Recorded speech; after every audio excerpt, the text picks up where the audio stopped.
Hello all, welcome back. It's your Beard Book World. நம்ம பார்க்க போகிறது 7 laws they don't teach you. ஏன் இந்த லாஸ் யாருமே உங்களுக்கு டீச் பண்ண மாட்டாங்கன்னா, இது அவ்வளோ ரொம்ப பியூராக ரொம்ப நல்ல பையன் சொல்லிக்கிற மாதிரி இந்த லாஸ் இருக்காது. இந்த ஸ்கூலில் இதெல்லாம் வந்து சொல்கிற மாதிரி இந்த லாஸ் இருக்காது. ஏன்னா இது கொஞ்சம் டார்க்காக, கொஞ்சம் கன்னிங்காக, கொஞ்சம் செல்ஃபிஷாக அந்த மாதிரி தான் இருக்கும் அந்த லாஸ்லாம். So it's for their own good தான். பட் இதை வந்து பப்ளிக்காக யாருமே வந்து பேச மாட்டாங்க. Because they don't like to be judged. Okay, இப்போது நீங்கள் எதையாச்சும் சீக்கிரமாக லேர்ன் பண்ணிக்கணுமா அப்போனா நெவர் அவுட்ஷைன் யுவர் மாஸ்டர். அப்படின்னா உங்களோட குருவியோ மென்டாரியோ மாஸ்டரையோ நீங்கள் எப்போதுமே வந்து அவுட் ஸ்மார்ட் பண்ணணும், நம்ம வந்து அவங்களோட பெரிய ஆள்னு வெளியில் காமிச்சிக்கணும், அந்த மாதிரி ட்ரை பண்ணக்கூடாது. ஏன்னா அந்த மாதிரி ட்ரை பண்ணால் அவங்களுக்கு வந்து இம்ப்ரெஸ் ஆக மாட்டாங்க, அவங்க மேலே கோவம் தான் படுவாங்க. And they will feel threaten. இதால் 2 விஷயம் நடக்கும். ஒன்று, அவங்க உங்களுக்கு மென்டார் பண்ணுறதை ஸ்டாப் பண்ணிவிடுவாங்க. ஸோ அவங்களோட எஜுகேஷனும் அவங்களோட விஸ்டமும் அவங்ககிட்ட வரவே வராது. அது மட்டும் இல்லாமல் அவங்க அவங்கள எப்படி பிரேக் பண்ணலாம், எப்படி அவங்கள ஃபுல்லாக அவங்களோட பாத்துலேருந்து வைப் அவுட் பண்ணலாம் தான் ட்ரை பண்ணுவாங்க. இதால் லாஸ் ஆகுது உங்களுக்கு தான். ஆர் இன்னொரு விஷயம், உங்களோட டம்மான ஒரு ஆளை உங்களை வச்சு ரீப்ளேஸ் பண்ணிவிடுவாங்க. ஏன்னா அவன் என்றைக்குமே அவங்களோட மேலே வரமாட்டான், மேலே வரணும்னு ட்ரை பண்ண மாட்டான், ஒரு அடிமை மாதிரி அவங்க கூடவே இருப்பான். ஸோ இது 2 எதிர நடந்தாலும் இட் கோனா அஃபெக்ட் யூ. இதுக்கு என்னெல்லாம் பண்ணலான்னா, நீங்கள் வந்து உங்கள் டேலண்ட்டை வெளில காமிச்சிக்கும் போது இந்த டேலண்ட்டுக்கு காரணம் என்னோட மென்டார் தான், இவரோட விஸ்டம் தான் எனக்கு வந்து இவ்வளோ நான் பெரிய க்ரோவாக யூஸ் ஆச்சுன்னு சொல்லி அவங்களுக்கு அந்த ரிவார்ட்ஸ் கொடுத்தீங்கன்னா அவங்க ரொம்ப ஹாப்பியாக ஃபீல் பண்ணுவாங்க. இன்னும் உங்களுக்கு நிறையா வந்து என்கரேஜ் பண்ணுவாங்க, நிறையா உங்களுக்கு டீச் பண்ணுவாங்க. சிம்பிளாக சொல்லணும்னா, ஒரு ஜால்ரா போட்டு இவங்க கூட ஒரு பெட்டு மாதிரி இருந்தீங்கன்னா you can learn and grow so fast. ஒரு ஹிஸ்டாரிக்கல் எக்ஸாம்பிள் இருக்குது இதுக்கு. ஒரு ஃப்ரெஞ்சு மினிஸ்டர் வந்து அந்த ஃப்ரெஞ்சோட மன்னனை இம்ப்ரெஸ் பண்ணுறதுக்காக ஒரு லேவிஷான ஒரு கிராண்டான ஒரு பார்ட்டி வச்சாராம். அந்த பார்ட்டியில் வந்து ரொம்பவே பெரிய இன்ஃப்ளூயன்சர், பெரிய பெரிய ஆளுங்களாம் இன்வைட் பண்ணி ரொம்ப கிராண்டாக நடத்தினாராம். ஆனால் இதை பார்த்து அந்த கிங் இம்ப்ரெஸ் ஆகாமல் மாறா பயந்துட்டாராம். ஓ, இவன் வந்து இவ்வளோ பெரிய ஆளா, இவன்ட்டு இவ்வளோ வெல்த் இருக்கா, இவ்வளோ பெரிய இன்ஃப்ளூயன்ஸ் இருக்கான்னு சொல்லி இவன் எனக்கு ஆபத்தாயிடுவான்னு சொல்லி அவனை லைஃப் லாங் இம்ப்ரெஷன் பண்ணிட்டாரான். மாடர்ன் டைம் எக்ஸாம்பிள்ஸும் இதே மாதிரி தான். நீங்கள் உங்களுக்கு மேலே இருக்கவங்க தப்பு பண்ணுறாங்கன்னு தெரிஞ்சாலும் அது நீங்கள் தட்டி கேட்குற அவங்கள வந்து நான் வெளியில் வந்து எக்ஸ்போஸ் பண்ணுறேன்னு ட்ரை பண்ணால் அஃபெக்ட் ஆக போது நீங்கள் தான். ரியல் வேர்ல்டில் வெளில விட உள்ளே தான் பாலிடிக்ஸ் நிறையா நடக்கும். இதை நீங்கள் சகிச்சுக்கிட்டு அவங்க கூட ட்ராவல் பண்ணிங்கன்னா you can grow with them. Bullet proof planning கேள்விப்பட்டிருப்பீங்க. அதாவது உங்கள் பிளானை யாராலையுமே கெடுக்க முடியாது, இன்டரப்ட் பண்ண முடியாது. அந்த மாதிரி பிளான் நீங்கள் கிரியேட் பண்ணணும்னா கன்சீல் யுவர் இன்டென்ஷன்ஸ். உங்கள் பிளான் சக்ஸஸ் ஆகணுமா, உங்கள் பிளானை சீக்ரெட்டாக வச்சுக்கோங்க. If they don't know what's your next move they can't stop you. நீங்கள் ஒன்று நினைக்கலாம், நான் ஒன்றும் அவ்வளோ பெரிய ஆள் கிடையாது, எனக்கு போய் யாருக்கு இடத்துல நினைக்க போகிறாங்கன்னு. But trust me, people always go behind your back. நீங்கள் வந்து நான் எப்போதுமே ஓப்பனாக பேசுறது, எப்போதுமே ஓப்பன் மைண்டடாக இருக்கிறது வந்து நான் எல்லாரோட குட் புக்ஸ்லேயும் இருப்பேன் அப்படின்னு நினைப்பீங்க. But not every one. சில பேர் கொஞ்சம் கன்னிங்காக இருப்பாங்க, சில பேர் அவங்க மாதிரி ஜெலஸாக இருப்பாங்க, சில பேர் அவங்களுக்கு கெடுதல் நினைப்பாங்க. உங்களோட ஃபுல் பிளானை எப்போதுமே அப்படியே வெளியே சொல்லக்கூடாது. ஏன்னா ப்ரைவசி இஸ் வெரி இம்பார்ட்டன்ட். சில இன்ஃபர்மேஷன் உங்களை வீக்காகவும் வல்னரபிளாகவும் ஆகும். You never know when they will use it against you. இதை ரொம்பவே ஓவர் டூவும் பண்ணக்கூடாது. ஏன்னா கன்சீல் யுவர் பிளானுக்கும் லையிங்க்கும் டிஃப்ரென்ஸ் இருக்குது. இவன் பொய் சொல்கிறவன் அப்படின்ற மாதிரி தாட் வெளில வந்துடுச்சுன்னா உங்களோட கிரெடிபிலிட்டி போயிடும். So play subtle. எக்ஸாம்பிள் வந்து ஆப்பிள் அவங்க ஐஃபோனை கிரியேட் பண்ணுறாங்கன்னு வெளில சொல்லவே இல்லை, ரொம்ப நாளாக சீக்கிரட்டாக வச்சுருந்தாங்க. சடனாக ஆப்பிள் ஐஃபோன் லான்ச் பண்ணோடனே பெரிய பெரிய companies like Nokia, Samsung, BlackBerry, மோட்டோரோலாம் வந்து கொஞ்சம் அடி வாங்குச்சு. உங்கள் பேர், புகழ், ரெப்யூட்டேஷன் இதெல்லாம் இல்லைன்னா நீங்கள் இல்லை. ஏன்னா so much depends on reputation got it with your life. உங்களோட பேர், புகழ், மரியாதை, ரெப்யூட்டேஷன்லாம் வந்து ரொம்பவே ஃப்ரெஜைலான விஷயம். ஒன்ஸ் பிரேக் ஆச்சுன்னா திருப்பி அந்த ட்ரஸ்ட் ஃபுல்லாகவே பில்ட் ஆகாது. ஸோ உங்களோட ரெப்யூட்டேஷனை வந்து ரொம்பவே ஸ்லோவாக, ரொம்பவே காமாக, ரொம்பவே ஸ்ட்ராங்காக பில்ட் பண்ணணும். ஒன்ஸ் அந்த ரெப்யூட்டேஷன் பில்ட் ஆகிடுச்சுன்னா உங்களோட சுற்றி மற்றதெல்லாம் தானாகவே வந்து சேரும். ரெஸ்பெக்ட், பவர், ஃபியர் எல்லாமே.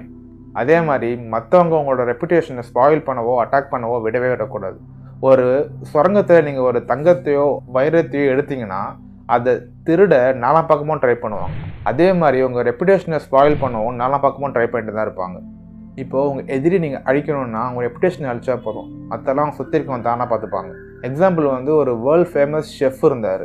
அவருக்கு வந்து ஒரு ரூமர்ஸ் வந்துச்சு, அவரோட ஃபுட்லாம் வந்து ஸ்பாயில் ஃபுட்டாக யூஸ் பண்ணுறாரு, குவாலிட்டி கம்மியான ஃபுட்டாக யூஸ் பண்ணுறான்ட்டு. ஸோ அந்த ரூமர்ஸ் ஃபேக்குன்னு ப்ரூவ் பண்ண அப்புறமா கூட அவரோட கஸ்டமர்ஸ் வரது கம்மியாயிட்டாங்க. ஸோ ஒன்ஸ் அந்த ரெப்யூட்டேஷன் பிரேக் ஆச்சுன்னா அந்த ஃபுல் ட்ரஸ்ட் திருப்பி வரவே வராது. எக்ஸாம்பிள் வந்து ஹிஸ்ட்ரியில் வந்து பெரிய பெரிய வார்ஸே வந்து ஒரு ரெப்யூட்டேஷனாக ஸ்டாப் ஆகிருக்கு. ஓ, அவங்க ரொம்ப பெரிய ஆள், அவங்களாம் சண்டை போடக்கூடாதுன்னு சொல்லி அந்த ரெப்யூட்டேஷனை வச்சு அவங்க வார்ந்து தப்பிச்சிருக்காங்க. டைகர் வுட்னு ஒரு பெரிய கோல்ஃப் பிளேயர் இருந்தார். அவரோட ரெப்யூட்டேஷன் ஒரு ரூமரால் ரொம்பவே ஸ்பாயில் ஆச்சு. அவரோட பில்லியன்ஸ் ஆஃப் மார்க்கெட்டிங் ஸ்பான்சர்ஷிப் போச்சு.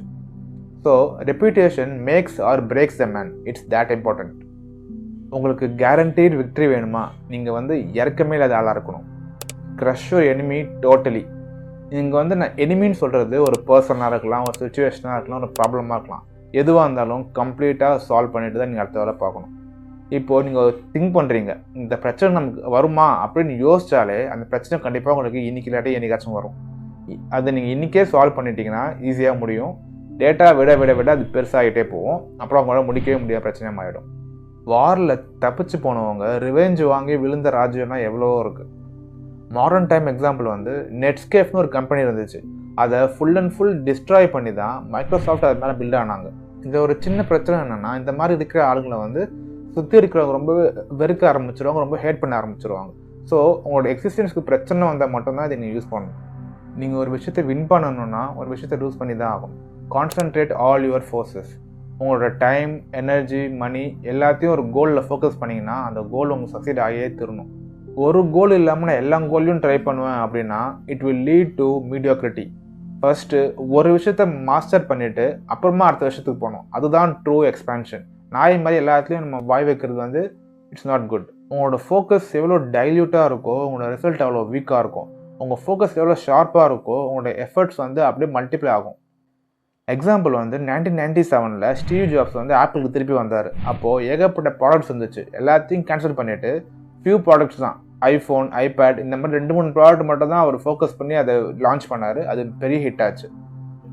உங்களோட சோர்ஸ் ஆஃப் பவர் எதுன்னு கண்டுபிடிச்சி அதை சுற்றி மற்றதெல்லாம் பில்ட் பண்ணுங்கள். ஓப்ரா வின்ஃப்ரே நிறைய பேர் கேள்விப்பட்டிருப்பீங்க. அவங்களோட டிவி ஷோ வந்து பெரிய ஹிட் ஆச்சு. ஏன்னா அவங்க வந்து ஆடியன்ஸ் கூட ரொம்பவே எமோஷ்னலாக கனெக்ட் ஆனாங்க. ஸோ ஒன்ஸ் அது ஸ்ட்ராங்காக பில்ட் ஆன அப்புறம் தான் அவங்களோட ஓன் நெட்ஒர்க், மேக்சின்ஸ்லாம் பில்ட் பண்ணாங்க. இதுதான் ட்ரூ எக்ஸ்பேன்ஷன். உங்கள் இன்னர் எனர்ஜியை கான்சன்ட்ரேட் பண்ணுறதுக்கு அதை சுற்றி உள்ள டிஸ்ட்ராக்ஷன்ஸ் எல்லாம் கட் பண்ணணும். எக்ஸாம்பிள் வந்து world class athletes like Usain Bolt, Muhammad அலிலாம் ஏன் இவ்வளோ பெரிய ஆளானாங்கன்னா அவங்களோட எக்ஸ்ட்ரீம் டிசிப்ளின் ட்ரைனிங் தான். மைண்ட் வந்து நிறைய விஷயத்தை ஜகிள் பண்ண முடியாது. அது ரொம்பவே டயர்டாகி பர்ன் அவுட் ஆகி அண்டர் பெர்ஃபார்மன்ஸ் ஆகிடும். அதே மாதிரி ஒரு ஷார்ட் ஃபோக்கஸ் பீரியட் வந்து நிறைய ரிசல்ட் கொடுக்கும். ஒரு சேயிங் இருக்குது, 1 year of focused work will change your inheritance லைன்ட்டு. அதாவது உங்களோட இன்ஹெரிட்டன்ஸ் லைன், உங்களோட வழி வழியாக வந்த ஆன்சிஸ்டர் லைனையே நீங்கள் 1 yearல பிரேக் பண்ணி எங்கேயோ போகலான்னு அர்த்தம். Simply 1 arrow can hit only 1 target. இப்போ நீங்கள் ஒரு கோலை ஃபிக்ஸ் பண்ணி ட்ராவல் பண்ணிகிட்டு இருக்கீங்க. அந்த ட்ராவல் ப்ராசஸ் வந்து ஸ்டக் ஆகாமலையும் ஃபெயில் ஆகாமலும் இருக்கணும்னா plan all the way to the end. எப்போவுமே எண்டிங் இஸ் வெரி இம்பார்ட்டன்ட். நீங்கள் எப்படி ஸ்டார்ட் பண்ணுறீங்க முக்கியம் கிடையாது, ஆனால் எப்படி எண்ட் பண்ணுறீன்னு ரொம்ப முக்கியம். சின்ன சின்ன டிசைர்ஸ் தான் வந்து உங்களை அப்படியே செட்டில் பண்ணிட்டு உங்கள் கோலை நோக்கி ட்ராவல் பண்ண முடியாமல் பண்ணிவிடும். எக்ஸாம்பிள் வந்து பெரிய கார்பரேட்டில் ஜாயின் பண்ணணும், இல்லை ஒரு பெரிய பிஸ்னஸ் ஸ்டார்ட் பண்ணணும்னு ஒரு கோல் இருக்கும். ஆனால் இப்போதைக்கு வந்து இந்த வேலை போதும், இப்போதைக்கு இந்த சின்ன வேலை பார்த்துக்கலான்னு சொல்லிட்டு இருக்கும்போது மோஸ்ட் ஆஃப் த டைம் அவங்க கோலை மறந்துட்டு இங்கே செட்டில் ஆகிடுவாங்க. உங்கள் ப்ராசஸில் எண்ட் டு எண்ட் பிளான் பக்காவாக இல்லைன்னா நிறைய ஷாக்கிங் சர்ப்ரைசஸ் வரும். அந்த சர்ப்ரைசஸ் வரும்போது உங்கள்கிட்ட பேக்கப் பிளான் இருந்துச்சுன்னா நீங்கள் ரீரூட் பண்ணி உங்கள் கோல் நோக்கி போயிட்டே இருக்கலாம். அப்படி இல்லைன்னா அங்கேயே ஸ்டக்காகி நிற்பீங்க. ஈவன் வேர்ஸ்ட் கேஸ் திருப்பி ஸ்டார்ட் பண்ணிட்டு ஆரம்பிக்கிற மாதிரி இருக்கும். ஒரு சின்ன கதை இருக்குது. ஒரு குளத்தில் 2 ஃப்ராக் இருந்துச்சான். சம்மர்னால அந்த குளம் வத்திட்டே வந்துச்சு. அப்போ அந்த 2 ஃப்ராகும் இன்னொரு இடத்துக்கு போகலான்ட்டு ட்ரை பண்ணிச்சுங்க. அப்போது ஒரு ஃப்ராக் வந்து ஒரு பெரிய கிணறை பார்த்துட்டு, இந்த கிணறுல தண்ணி ஏகப்பட்டது இருக்குது, இது வத்தவே வத்தாது, நம்ம இங்கே செட்டில் ஆகிடலாம் அப்படின்னு சொல்லிச்சான். அதுக்கு இன்னொரு ஃப்ராக் சொல்லிச்சான், இப்போதைக்கு இங்கே தண்ணி நிறையா இருக்குது, வத்தவே வத்தாத மாதிரி தான் தெரியுது, ஆனால் சப்போஸ் வத்துச்சுன்னா நம்ம இந்த கிணத்துக்குள்ளேயே மாட்டிப்போம், வெளிலே வர முடியாது. இதுதான் ஃபியூச்சரிஸ்டிக்காக எண்ட் டு எண்ட் பிளான் பண்ணுறது. இதோட மாடர்ன் டைம் எக்ஸாம்பிள் வந்து 1990ஸ்லேருந்து அமேசான் வந்து இ-காமர்ஸ் பூம் ஆகும்னு வெயிட் பண்ணிட்டு இருந்தாங்க, அதுக்கு பிளான் பண்ணிட்டு வந்தாங்க. இப்போது அமேசான் தான் வேர்ல்ட்ஸ் பிக்கஸ்ட் கம்பெனி. எப்போ நிதானமாக இருக்கணும், எப்போ குயிக்காக செயல் பண்ணணும், எப்போ எந்த விஷயத்தை முடிக்கணும்னு தெரியணுமா? Master the art of timing. எந்த விஷயத்தையுமே ஹரிபரியாக செஞ்சால் நிறைய ஃப்ளாஸ் இருக்கும். அதில் சக்ஸஸையும் ஃபெயிலையும் டிட்டர்மைன் பண்ணுறது நம்ம எந்த விஷயத்தை எப்போ கரெக்டாக பண்ணுறோன்றத பொறுத்து தான். இது 3 டைப்ஸ் இருக்குது. லாங் டைம், ஒரு விஷயத்தை பண்ணுறதுக்காக நிதானமாக பேஷன்ஸாக இருக்கிறது. செகண்ட் வந்து ஃபோர்சிங் டைம், அந்த மொமெண்ட் வந்தோடனே குயிக்காக ஆக்ட் பண்ணணும், அதாவது அந்த ஆக்ட் வந்து ஒரு ஃபெயில் ப்ரூஃபாக இருக்கணும். தேர்டு வந்து எண்ட் டைம், ஒரு விஷயத்தை எப்படி ஸ்டார்ட் பண்ணுறோமோ அதே மாதிரி எப்போ முடிக்கணும்னு கரெக்டாக தெரியணும். இதோட பர்ஃபெக்ட் எக்ஸாம்பிள் வந்து ஹாக் வந்து வானத்தில் நிதானமாக பொறுமையாக சுற்றிக்கிட்டே இருக்கும். ஆனால் அதோட மீனை பார்த்து டார்கெட் வச்சுச்சுன்னா வித்தின் செகண்ட்ஸ் வந்து கொத்திக்கிட்டு போயிடும். அந்த மீனுக்கு எஸ்கேப் ஆகிறதுக்கு சான்ஸே இருக்காது. அதுதான் ஃபெயில் ப்ரூஃப் ஆக்ட். இந்த மாதிரி நிறைய எக்ஸாம்பிள் சொல்லலாம். வாரன் பஃபட்டோட இன்வெஸ்டிங் ஸ்ட்ராட்டஜிஸ், நெட்ஃப்ளிக்ஸ் வந்து அவங்க டிவிடி டு ஸ்ட்ரீமிங் மூவ் பண்ணுறதுக்காக ரொம்பவே வெயிட் பண்ணி இன்டர்நெட் பூம் ஆகிறப்ப மூவ் பண்ணாங்க, etcetera. Hope you all like the video. இந்த பாயிண்ட்லாம் ரொம்பவே இன்ஃபர்மேட்டிவாக இருந்திருக்குன்னு நினைக்கிறேன். தேங்க்யூ ஃபார் வாட்சிங் டில் த எண்ட்.